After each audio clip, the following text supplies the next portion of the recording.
अभी तक हमने linear equations in two variables को लिखना सीखा और उसे आइडेंटिफाई करना सीखा। अब हम जानेंगे pair of linear equations in two variables. तो जैसा कि आपने इस वर्ड को अपनी रियल लाइफ में भी इस्तेमाल किया होगा, जैसे pair of shoes, pair of gloves, pair of socks. So likewise pair of linear equation in two variables का मतलब ये है कि आपके पास linear equation in two variables की ऐसी दो इक्वेशंस हैं और कंडीशन यह है कि दोनों जो है सेम वेरिएबल्स में लिखी हुई होनी चाहिए। तो जनरल फॉर्म में हम अगर किसी एक pair of linear equations in two variables में लिखना चाहें, जहां पर हम टू वेरिएबल्स जो हैं उनको x और y मान लें, तो उसे ऐसे लिखा जाता है a1x plus b1y plus c1 is equal to 0, a2x plus b2y plus c2 is equal to 0।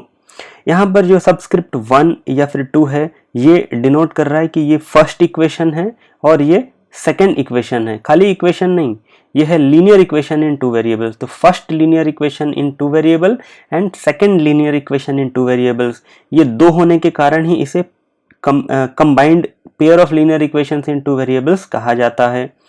अब टर्म्स एंड कंडीशंस देख लेते हैं कि यहाँ पर a1, b1, a2 और b2 नॉन जीरो होना चाहिए। क्यों? क्योंकि मैंने आपको पिछले वीडियोस में भी बताया कि अगर ये कोई भी एक जीरो हो जाती है तो वो linear equation in two variable नहीं रह जाएगी। इसीलिए a1, b1, a2, b2 non zero होने चाहिए और इसके साथ साथ a1, b1, c1, a2, b2, c2 ये सारे रियल नंबर्स होने चाहिए। अब हम कुछ एग्जाम्पल्स देखते हैं। तो पहला एग्जाम्पल है 5x plus 3y plus 4 is equal to 0। यहाँ पर a1 है 5, b1 है 3 और c1 है 4। और सेकेंड जो linear equation in two variable है वो है 4x plus 3y minus 10 is equal to 0। यहाँ पर a2 है 4, b2 है 3 और c2 है माइनस 10। तो इसे जो है pair of linear equation in two variables कहा जाएगा। नेक्स्ट एग्जाम्पल में हमने एक pair of linear equation in two variables लिखा है जहां पर वेरिएबल्स हैं t और u। फाइनली हम y और z के फॉर्म में भी एक pair of linear equation in two variables को लिखे हैं।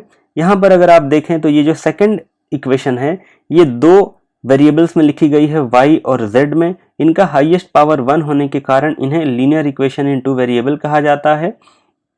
अब ये किसी फॉर्म में भी आपको लिखा हुआ दे सकता है, आपको सिंप्लीफाई करना है और सिंप्लीफाई करके फाइनली आपको ये जो स्टैंडर्ड फॉर्म है इसमें आपको लेके आना है।